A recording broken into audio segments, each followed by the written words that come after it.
What is up, family? We have another Patreon request. We got a very stoned guy.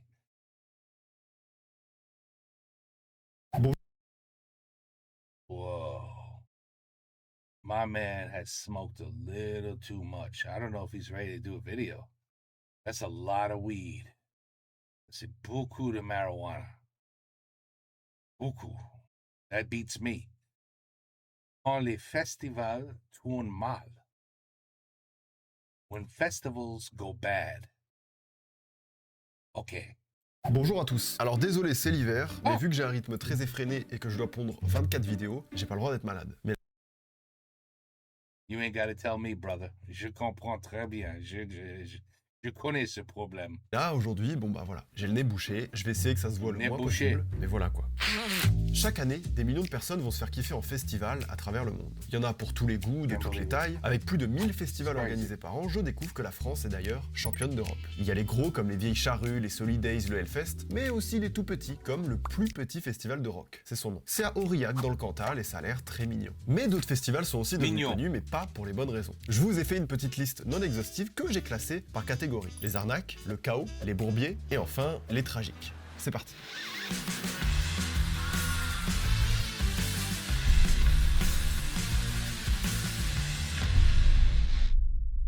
Seb. Is that his name? Seb? Alors, le festival parfait de cette catégorie-là, c'est évidemment le Fyre Festival, qu'on ne présente plus. Je vais pas vous refaire le documentaire Netflix, allez le voir, c'est un ordre, parce que c'est hilarant, mais je vais quand même vous faire un petit résumé rapide, parce qu'il ne pouvait pas ne pas figurer dans cette liste. Pour ceux qui n'en ont jamais entendu parler, en 2017, un certain Billy McFarland, PDG de l'entreprise Fyre Media, et Ja Rule, le célèbre rappeur américain, ont l'idée d'organiser leur première édition du Fyre Festival. Et ça, c'était la promesse. Ça a été mis en avant par les plus grandes mannequins du monde, Kendall Jenner, Bella Hadid, Emily Ratajkowski, Hailey Baldwin, pour qu'au final, la réalité, ce soit ça. À la place de l'île paradisiaque de Pablo Escobar, un parking. À la place des villas 4 étoiles, des vieilles tentes un peu pourries. À la place des chefs étoilés, des sandwichs Wigo. Et encore, il n'y a même pas de sandwich dans les Wigo. À la place de Migos, Major Lazer, Kaitranada, Skepta, Pucciati, bah rien. Parce qu'aucun artiste n'a été payé. Du coup, les organisateurs annulent tout au dernier moment, sauf que les festivaliers sont déjà là. Il y en a Oh, wow, that's wrong. 500 à peu près qui sont sur place, ils sont bloqués sur l'île et ça part en Pas fait couille. ça. Voilà, c'est le résumé très rapide. Ils peuvent pas se barrer parce que c'est une toute petite île et ils se retrouvent coincés à l'aéroport sans nourriture, sans logement, sans billet de retour, sans argent. Wow. En 2018, un juge a condamné Billy McFarland pour fraude et pour escroquerie à hauteur de 26 millions de dollars. Il Good. Good. sera aussi condamné à 6 ans de prison. Et de son côté, Ja Rule s'en est bien sorti. Alors comment il a fait? Bien Il a sûr. juste dit que ouais non, c'est Billy, il m'a bien eu, mettez-le en prison. Même moi je me suis fait avoir dans cette histoire. Bref, je vous invite à aller voir le documentaire complet, c'est vraiment une régalade. Et donc là, tu te dis, le festival c'est pas son truc, voilà, il s'est planté, c'est ok. Et puis dans tous les cas, une amende de 26 millions de dollars et 6 ans de prison, c'est le genre de truc qui te donne pas envie de recommencer. What's up, guys? This is a big day. Fyre Festival 2 tickets are officially on sale. Is he serious? Il est pas sérieux. Le 22 août dernier, Billy McFarland a annoncé l'organisation du Fyre Festival 2. Et je vous jure, tous les premiers billets ont tous été vendus. Prix Parce que les gens, ils sont cons. On est cons.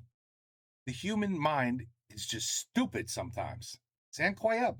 du billet entre 800 et 8000 dollars. Est-ce que les gens sont cons? Oui, Écoutez-moi bien. oui, Oui, je pense que les gens sont cons, Oui. très envie d'y aller. très con. McFarland est toujours considéré comme un fugitif dans les Bahamas, donc je sais pas vraiment ce qui va se passer, parce que s'il s'avère que c'est une nouvelle arnaque ce Fyre Festival 2, eh bien j'imagine qu'il risque très gros. On peut pas faire ça deux fois. Du coup, je vous pose la question, qu'est-ce que vous en pensez? Quel est And that's probably why people went.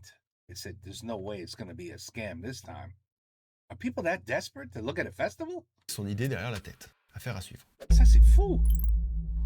Le Vestiville est un festival de hip-hop qui a lieu dans la ville de Lommel, en Belgique, le 28 juin 2019. Son ambition, c'est d'être le Tomorrowland du hip-hop. Festival, June 28th. You're already 2019. Yes, sir. Let's get there. Let's be lit. Derrière ce projet, on retrouve Ravouti, un organisateur de soirées hollandais, sa sœur Amira et leurs collaborateurs britanniques. Au programme du Vestiville, c'est une programmation excitante de A$AP Rocky à Cardi B, Migos, Future, Meek Mill ou encore Lil Baby. Le festival promet aussi des villas modernes, avec des jardins privés, des espaces de massage, une démonstration de sport extrême, un espace de réalité virtuelle et autres fantaisies. Ça en jette et ça nous rappelle un peu le Fyre Festival. A lot of people. The grass is growing, the spring is here, and the summer is coming. Après la publication des vidéos promotionnelles pour Vestiville sur les réseaux, des médias crédibles comme Énergie se mettent à relayer l'événement. Le truc est vachement crédible, car les médias jouent le jeu. On est le jour J, le 28 juin, les festivaliers commencent à débarquer, et v'là-t-il-pas qu'il n'y a pas de festival en fait. Enfin si, il y a vite fait quelques infrastructures encore en montage, mais genre, il n'y a absolument rien qui est prêt. Limite, tu vérifies tes billets pour voir si tu t'es pas trompé de mois. Au début, le public est patient, mais comme il ne se passe rien, à un moment donné, tout le monde s'agace. How is this legal? It has to be 100% so illegal. Surtout quand il fait chaud, très chaud, parce qu'on est en pleine canicule à ce moment-là. Et là, soudainement, on apprend sur les réseaux que les artistes ne viendront pas. Sauf que le public patiente déjà depuis des heures, alors forcément, ça se barre en sucette. Tout le monde s'énerve, grimpe les barrières, certains s'en prennent au matériel, la police anti-émeute est obligée d'intervenir. À 17h, le maire de Lommel fait un arrêté pour interdire le festival. Parce qu'il sent que les gens sont énervés et avant que ça dégénère, voilà, on plie bagage, c'est bon, il n'y aura pas de festival, merci, au revoir. Sauf que les festivaliers qui sont déjà sur place, ça les rend fous. Oui, bonjour, on n'aimerait pas le responsable, on n'est pas content. Sauf que les organisateurs se sont déjà barrés du site et sont en fuite. Ils partent en cavale. Ils vont se faire rattraper par la police et puis être placés en garde à vue directement et ne seront libérés que 5 jours plus tard. Un juge est mis sur l'affaire et les preuves récoltées dans le cadre de l'enquête judiciaire donnent en effet à penser qu'il s'agit d'une escroquerie. Par exemple, on découvre que la plupart des fournisseurs n'ont pas été payés et que toutes les preuves de paiement reçues sont fausses. Wow. C'est la ville de Lommel elle-même qui a dû appeler des fournisseurs pour maintenir l'électricité sur le site, fournir des douches et de la nourriture pour les festivaliers. Quant aux festivaliers, ils ont pu être dédommagés par le vendeur de tickets Eventbrite, mais beaucoup ont quand même porté plainte contre la société. Finalement, l'organisateur, sa sœur et un de leurs acolytes britanniques ont continué de dire qu'ils étaient innocents. Apparemment, ils ont été poursuivis en justice pour fraude, blanchiment d'argent et faux. C'est ouf. Alors, j'ai fait quelques recherches, mais j'ai pas trouvé d'informations sur le dénouement de cette histoire, parce que les médias ont juste arrêté d'en parler. Du coup, si vous avez des infos, vous pouvez nous en balancer. Si vous étiez au festival aussi, nous raconter un peu comment ça s'est passé. Voilà. Tout le monde a déjà entendu parler de Woodstock, le légendaire festival hippie qui avait lieu à Bethel, dans l'état de New York. En 69, la première édition du festival avait déjà été un énorme bordel, mais un succès quand même, puisqu'à la place des 50 000 spectateurs attendus, il y en a eu 500 000. Ça, c'est incroyable. I still can't believe it to this day. And all I heard were good things. I didn't hear, il a dit c'est un bordel, mais I heard it was actually very peaceful. Almost zero arrests. I mean, no violence. No nothing. No deaths, no injuries. As far as I know, I always heard that this was actually a miracle. With so many people, nothing but peace. Moi, aujourd'hui, je vais vous parler du Woodstock de 99. Alors celle-là, je sais rien. On est 30 ans plus tard, mais la philosophie est toujours la même. Peace. 1999. Le festival, après coup, sera qualifié comme le jour où la musique est morte. C'est pas ouf pour un festival de musique. Explication. On est en juillet, le festival a lieu sur 3 jours, sur une ancienne base militaire, et il fait chaud, quasiment 40 degrés. 350 000 à 400 000 personnes sont là, et premier problème, il n'y a pas du tout assez d'eau potable dans les fontaines pour tout le monde. Les bouteilles d'eau coûtent 4 $ au début du festival. 4 $ for a bottle of water? That's crazy today in 2026. This is 1999. That's like $14 a bottle of water in comparison, money-wise. $4 in 1999 for a bottle of water is crazy. It's all about this, man. Sadly, everything's about this. Et puis progressivement, je sais pas, il y a une inflation, le prix atteint 8 $. Alors déjà, ça met en colère les participants, 4 $ c'est beaucoup, 8 $, on se fout de notre gueule en fait. Du coup, les festivaliers, ça commence à les énerver. Qu'est-ce qu'ils vont faire? Ils vont casser les canalisations pour pouvoir boire de l'eau, tout simplement. Résultat, il y aura de la boue partout. Ah ben voilà. Oh, mais c'est pas grave, les gens sont de bon esprit et se prennent en photo pendant leur petit bain de boue. Et puis voilà, quoi, ça fait des petits souvenirs marrants. En même temps, quoi de mieux qu'un petit bain de boue en festival, voilà, on rigole. You couldn't pay me enough. Attendez la suite. En fait, il y a eu un deuxième petit problème d'orga, à savoir que la quantité de toilettes était insuffisante et surtout, elles sont devenues rapidement hors d'usage. Résultat, le contenu de toutes les toilettes se répand sur le site et les festivaliers pataugent en fait dans un mélange de boue, de produits chimiques, et la merde, d'urine et de caca. Urine et la merde. People in the future worth their weight in gold. I'm telling you. Mais à ce moment-là, personne ne s'en rend compte. Du coup, maintenant, quand on regarde ces photos,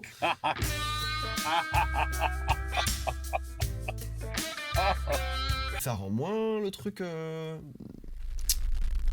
T'en as moins envie. Donc là, on est déjà à Peace and Love Holy and shit. caca. Mais Peace and love. Piss and love, not peace and love. Piss and poop. C'est pas tout. En plus de ça, il y a une ambiance un peu chelou. Par exemple, Sheryl Crow a expliqué en interview que Woodstock était sa pire expérience. Quand elle était sur scène, par exemple, des mecs insistaient pour qu'elle montre ses seins, des trucs comme ça, les gens étaient lourds. Mais pire que ça, apparemment, il y a eu plein d'agressions sexuelles et même des viols. Au moment où c'est Limp Bizkit, le groupe de métal qui performe, I mean, you want to take your shirt, you want to go, flop your breasts around in 300,000 plus crowds. You probably shouldn't be shocked if some dummy puts his hand out and grabs your boob, and like that's just the beginning. But like, what's your purpose? What are you trying to prove by taking your shirt off as a woman in a crowd of 300,000 people? Like, what is it? What's your purpose? To show that you're free? You're free. Is that the purpose you guys gonna say? It's not a good idea. It's not a good idea. certains festivaliers cassent les murs pour Doesn't mean you should be raped, but it's not a good idea. monter sur une tour. Les membres du staff doivent carrément être évacués parce que là, une tour se fait carrément détruire et s'écroule au milieu de la foule. Mais ça encore, c'est rien. Le pire Ça, c'est un arrivera désastre. lors du concert des Red Hot Chili Peppers. Pendant qu'ils interprètent le morceau Fire de Jimi Hendrix, des festivaliers se mettent à balancer des bougies dans la foule. Sachant qu'à la base, ces bougies ont été distribuées pour commémorer les victimes de la fusillade de Columbine. That's a great idea. Throw candles into the crowd. Là-dessus, les organisateurs ont eu la mauvaise idée de dire aux festivaliers qu'à la fin du concert des Red Hot, il y aurait une surprise. Et le souci, c'est que il n'y a pas eu de surprise. Du coup, les festivaliers, ils étaient pas contents. Quoi? On m'a promis une surprise, il n'y a pas de surprise? Et donc, c'est parti en couille. En même temps, les gars patochent dans de la merde depuis des heures, sont hydratés à la bière parce qu'il n'y a pas d'eau, et tu leur dis qu'il y a une surprise alors qu'il n'y a pas de surprise, faut pas s'étonner. Résultat, le festival prend feu, littéralement. Ça part en émeute, et la police est obligée d'intervenir pour faire évacuer le site. Wow. Holy shit. Oh yeah. Game over. Et la conclusion à tout ça, alors, c'est quoi? Un Des milliers de désastre. blessés, 3 morts. 2 à cause d'une hyperthermie, et le 3e s'est pris une voiture devant le site du festival. Et ça, c'est un bel exemple de festival du chaos. Oui. Alors si ça vous intéresse et que vous voulez vous pencher un peu plus sur le sujet, je vous recommande le documentaire sur HBO. Voilà, petite Great recommandation example. si jamais vous voulez creuser, et bon visionnage. Ben, dis donc. On revient 30 ans en arrière. En 1969, il y a un autre événement qui tourne mal. Il s'agit du Altamont Festival, qui est surnommé le pire jour du rock'n'roll. Là encore, l'esprit peace and love de l'époque ne va pas du tout être respecté. Nous sommes le 6 décembre, et les Rolling Stones, groupe phare du moment, organisent en Californie un énorme concert gratuit. Ils invitent des artistes comme Santana, Jefferson Airplane, Stills, Nash & Young, et évidemment, eux-mêmes vont performer. 300 000 personnes se déplacent pour l'occasion, et c'est pour ça que ce sera considéré comme le Woodstock de l'Ouest. Mais très vite, vous avez compris dans quel type de vidéo on est, les problèmes d'organisation vont se faire sentir. Premier souci, c'est que le lieu est trouvé 2 jours avant l'événement. Déjà, il y a un souci. Et puis surtout, il y a plus de spectateurs que prévu. Et généralement, ça C'est pas un pratique. problème. Et enfin, autre petit souci, la sécurité de l'événement est assurée par les Hells Angels. What? What? Pratique. Et enfin, autre petit souci, la sécurité de l'événement est assurée par les Hells Angels. I mean, Sérieux? Non, ça c'est une blague. Pour ceux qui connaissent pas, les Hells Angels, c'est un groupe de motards qui a pour réputation d'être composé de criminels et de trafiquants. Oui. En gros, c'est pas le genre de gars à faire des formations au premier secours. Petite précision, encore une organisation de merde, ils sont payés en bière. Quoi?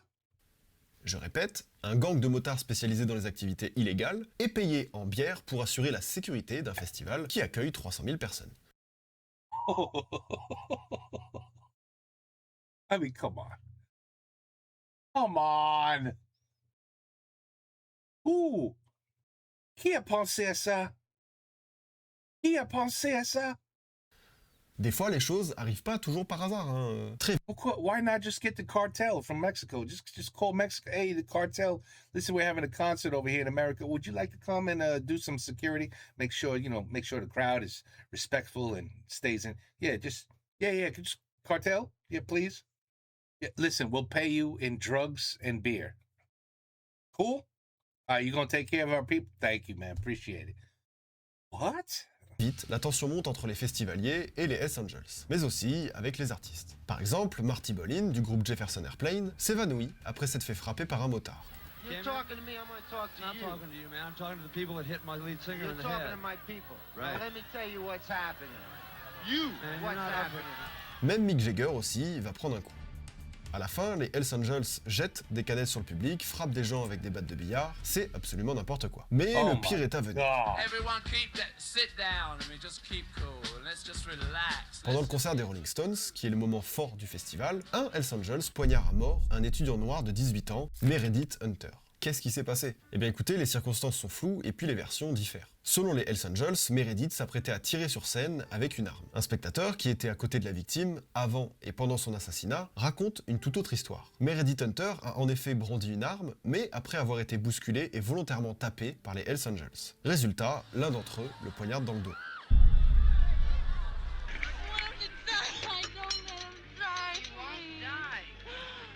He won't die.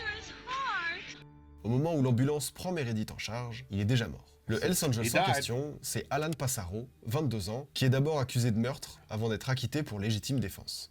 Wow, self-defense acquitted. En 85, soit 16 ans plus tard, il sera retrouvé noyé dans un lac avec 10 000 $ dans les poches.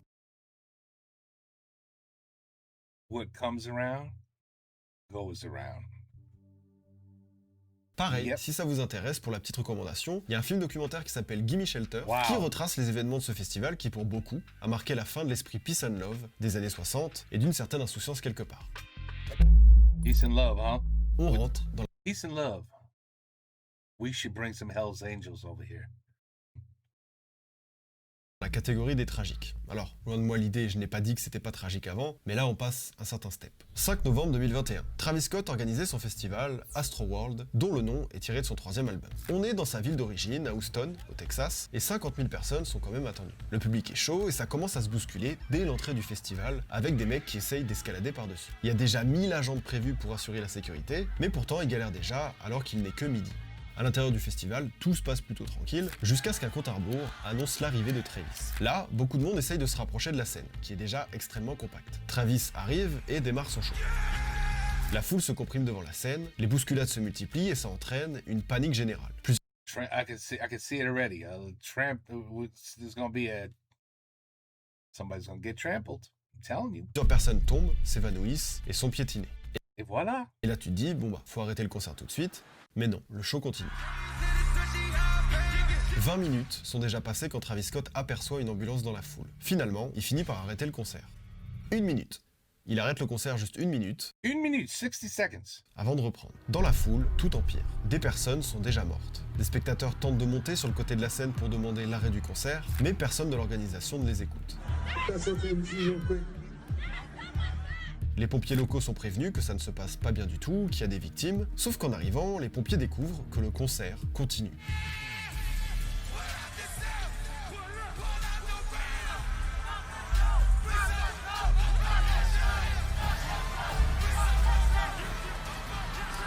À 22 h, il y a même Drake qui monte sur scène pour rejoindre Travis, pour un feat surprise comme si tout était ok. Le public est surchauffé, certains grimpent même sur les ambulances. Alors chose hallucinante, c'est quand le concert prend fin, Clueless. Travis n'a toujours pas conscience de ce qui se passe. Il racontera à la police que vers la fin du concert, on lui a fait savoir qu'il devait se dépêcher de finir sa prestation. Ce ne serait qu'à 2 h du matin qu'il aurait appris l'étendue du drame.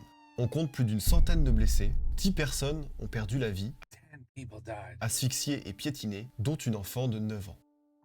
Après ça, des plaintes ont été déposées contre Travis Scott et Drake pour négligence et incitation au chaos. Le pire, c'est que c'est pas la première fois qu'un concert de Travis tourne mal. En 2015, lors du festival Lollapalooza de Chicago, il avait notamment incité son public à contourner la sécurité et à foutre le chaos. I want chaos, let's go. That's brilliant. Very good. But yeah, just keep letting them do concerts. À nouveau, il y a Keep des letting them blessés. do concerts. Mais ce jour-là, le concert sera interrompu par les organisateurs et Travis sera même arrêté pour trouble à l'ordre public. Big deal. He was probably out 2 hours later. Le scénario se reproduit en mai 2017 dans l'Arkansas, sauf que là, il est carrément accusé d'incitation à l'émeute, trouble à l'ordre public et mise en danger de la vie d'autrui. What? Une It seems like it's a pattern. nouvelle fois, il y aura des blessés. À croire finalement que ça fait presque partie de sa stratégie de com. Quelques mois Oui. plus tôt, lors d'un live à New York, Travis Scott incitait ses fans, accrochés au balcon du lieu, à sauter dans la foule. Wow, what an asshole. And you're an asshole for listening to him too. You got an asshole talking to an asshole. Le dernier, qui aurait essayé de sauter du balcon, Very smart. Très bien. s'écrasera et finira avec de multiples fractures et une paralysie. What an idiot. My goodness. Bref, tout ça pour dire que les gens ont reproché de manière Wow. légitime à Travis de n'avoir Wow. rien fait parce qu'il a eu pour l'habitude de toujours faire l'inverse. Et que cette fois, ça a coûté la vie de beaucoup de gens. En tout cas, après le drame du 5 novembre 2021, Travis s'est fait un petit peu plus discret, si vous voyez ce que je veux dire. I'm honestly just devastated, and No, you're not. You don't even look devastated. I could never imagine anything like this just You could never imagine anything like this. The bullshit is just spewing out of his ears and mouth. happening. 5 mois après Sure. le drame, il remontera sur scène pour le festival Primavera Voila. Sound. Voila. Hey, let's do another concert. I need a couple more million in my bank account. Pathetic. Pathetic. En juillet 2014 a lieu le Love Parade, un festival de musique électronique allemand dédié à la techno. Le festival, qui est gratuit, est né en 89 à Berlin. Cette année-là, il a lieu à Duisbourg et rassemble 1,4 million de festivaliers. 1.4 million? Mais cette fois-ci, ça va tourner au désastre. Pour bien comprendre, il faut savoir que pour accéder au festival, il fallait passer par un tunnel de 200 mètres de long sur 30 mètres de large. Alors, la gestion des flux, c'est une science où j'y connais rien, mais là, We saw this video. We did this video because somebody requested, the guy's really good, by the way. He explains how this occurs, how it's just terrible organization, understanding the limits of how many people could be in a narrow passage, and what happens if just one person gets nervous, and then once the backflow occurs, nothing you could do in the front. You've seen those videos? We did a couple here. Excellent videos, by the way. Excellent videos explaining the disaster that can occur. on peut quand même s'apercevoir que le tunnel forme un genre de goulot d'étranglement qui n'est pas du tout adapté pour une foule de cette taille. Bottleneck, yeah, he explained it, bottlenecking. Et c'est bien là que tout va commencer Ouais. à dégénérer.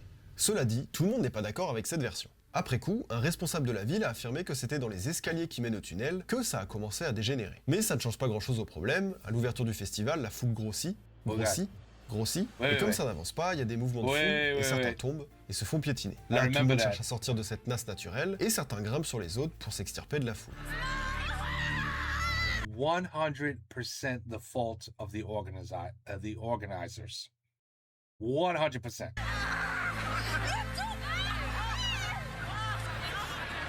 Se rendant compte du truc, les policiers tentent d'intervenir en entrant dans le tunnel, mais il y a tellement de monde et la foule est tellement compacte que eux non plus ne parviennent pas à y accéder. Oh Ils my décident God. donc d'abandonner l'évacuation du tunnel pour pas créer d'autres mouvements de foule supplémentaires, parce que ça serait trop risqué. Et le pire, c'est que de l'autre côté du tunnel, la fête continue. Au final, cette embouchure et ce tunnel va tourner à la tragédie avec 19 morts et plus de 600 blessés. Des blessés graves, 600, vous vous rendez compte? Alors qui est jugé responsable de ça? The organizers, absolutely. Bien, personne n'assume. L'organisateur du festival a accusé la police d'avoir commis des erreurs dans le contrôle des foules. Police? Le ministère de l'Intérieur du Land soutient les forces de It's not the fault of the police. police et rejette toute responsabilité sur l'organisateur et sur le personnel du festival. Oui. En fin de compte, les organisateurs sont inculpés pour homicide involontaire et pour négligence. Et ce Excellent. drame a signé la fin de Love Parade. What a disaster. Use your head, people. Just use your Je head. voulais pas terminer sur un truc si triste, donc je vais Oh. vous parler d'une petite catégorie que j'ai créée qui s'appelle les festivals bourbiers. C'est-à-dire que c'est tragique en soi, mais pas aussi tragique que ce qu'on a pu voir. Dans cette catégorie, vous êtes peut-être passé à côté du Burning Man 2023. C'était il y a pas longtemps. Cette année, le festival Man, we just did a video. J'irai coucher avec vous, chez vous. He did Burning Man. dans le désert a été catastrophique. Grosse pluie, c'est passé de désert à terrain de boue. 70 000 personnes ont été bloquées et piégées dans la boue. Regardez-moi ça. Oh. Malheureusement, il y a une personne qui est décédée pendant les fortes pluies. Mais bon, moi je vais vous parler de Glastonbury. Antoine got lucky. He didn't get the water. En 2005, le très iconique festival anglais Glastonbury, de son nom complet Glastonbury Festival of Contemporary Performing Arts, célébrait sa nouvelle édition. Et c'est assez fat. 150 000 personnes assistent aux 385 spectacles de l'événement. Des concerts de rock, pop, musique classique, de danse, de la comédie, du théâtre, du cirque, du cabaret. C'est un énorme truc. Et tout commence très bien. Il fait beau, un peu de pluie mais bon ça va, l'ambiance est excellente. Sauf que voilà, la météo devient pourrie. Mais vraiment pourrie en fait. La pluie tombe de plus en plus et de plus en plus fort. Alors la pluie c'est pas trop grave, sauf que le festival a lieu dans les champs. Résultat, ça se transforme rapidement en bourbier. Mais pas de caca. Les gens sont couverts de boue et les tentes sont presque ensevelies. Alwyn Burgess, une mère de famille, raconte son expérience de camping au magazine anglais The Guardian. Elle explique qu'elle s'est réveillée un matin et qu'elle s'est sentie flotter. Mais c'était pas le LSD. Oh my Elle God. flottait It wasn't the LSD. réellement. Genre, elle s'est réveillée parce qu'une rivière de boue l'a emportée, elle Oh et là sa là. tante, tout en bas d'une pente. Au moins, c'était de la boue, pas du caca. Déjà ça. Sauf que Tu la vois, pas du caca. météo est vraiment pourrie. En plus de la pluie torrentielle, de violents orages pètent l'électricité sur le site. La foudre tombe même sur le stand de bière et troue le toit.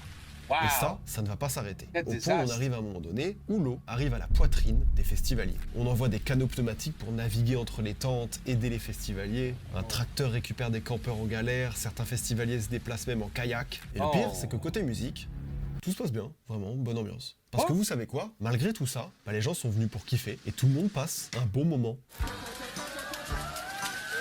The resilience of some people. You gotta give them credit.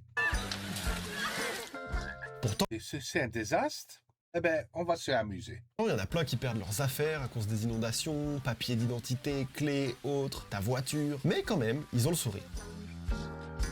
Après ça, les organisateurs de Glastonbury décident de prendre une pause d'1 an pour mieux se préparer à ce genre de galère. Et le festival revient en 2007. Et là, tu te dis, ils vont forcément avoir plus de chance. Ils se tapent la même météo. Beaucoup de boue, Oh aucun my drame. God. Enfin, aucun drame, sauf qu'à force d'avoir les pieds mouillés, pas mal de festivaliers ont fini avec ce qu'on appelle des pieds de tranchée. C'est la Raisin feet. Call it raisin feet, right? I think that's what we call it here, raisin feet. Cauliflower feet. Something like that. maladie infectieuse qui touchait particulièrement les soldats dans les tranchées pendant la guerre. Et désolé à ceux qui mangent en regardant la vidéo. Je Voilà, mange voilà. pas. En Thankfully. conclusion, faut pas que ça vous décourage d'aller voir des festivals, parce que dites-vous que 99% des festivals se passent très bien, et que c'est l'une des meilleures occasions, si ce n'est la meilleure, de voir tout un tas d'artistes différents, au même moment, au même endroit. Du I've seen DEF CON concerts, festivals. Absolutely amazing. Just insanely amazing. They seem to go well too. I don't know how. It will just take one little disaster. But they seem to just, year by year, no problems. coup, si vous prévoyez d'aller en festival, notez, prenez des bottes, et méfiez-vous si la sécurité est gérée par un gang motorisé qui est payé en bière. Ou Hells Angels. Still, that's just still. sinon, vous pouvez toujours aller dans le Cantal, essayer le plus petit festival d'Europe. Okay. Il est tout petit. Pensez à vous abonner, merci beaucoup, c'est un régal de vous lire tous les soirs. Et moi, sur ce, je vous dis à bientôt. Eh ben, très bien. Eh ben, très bien. Very good video. Very good explanation, even though you were sick. Good job. Très bien. Interesting video, for sure. But I would just certainly like to, I would like to interview the person because I would want to know what his brain works like, you know? Comment son cerveau marche? This is a microphone. Hello, sir. How are you? Yes, I understand you organized the Love and Peace concert. Yeah. We just would like to know, when it came to security, what made you go with the Hells Angels instead of like the cartel to do security? Yeah. Could you explain that? Like, what made you think of, Hells Angels for security? And hey, you didn't want to pay them. You wanted to just give them free beer, just liquor them up because they're already great people to begin with. But them being drunk, that'd be even better. So just please, could you explain? Please. Go ahead. Hello? Can you explain yourself? Hells Angels? Security? Why? Hello? Sir, you're acting, you don't want to answer? Sir, you're ignoring me, sir. Sir, you don't want to answer the question? I mean, that could be a video alone. Just interviewing the guy who said Hells Angels. Brilliant idea. Hells Angels. I want to meet the person that came up with that idea. I really do. I want to at least show me his face so I could do a little Googling and find out what the fuck is wrong with your brain to come up with an idea like that. That is just fascinating to me. Fascinating. Anyway, great video. Messed up festivals for sure. But like he said, 99% go well. Thank God. That shit with the water and the poop and the urine and people. Yeah, I'm good. Take care. Peace out. A la prochaine.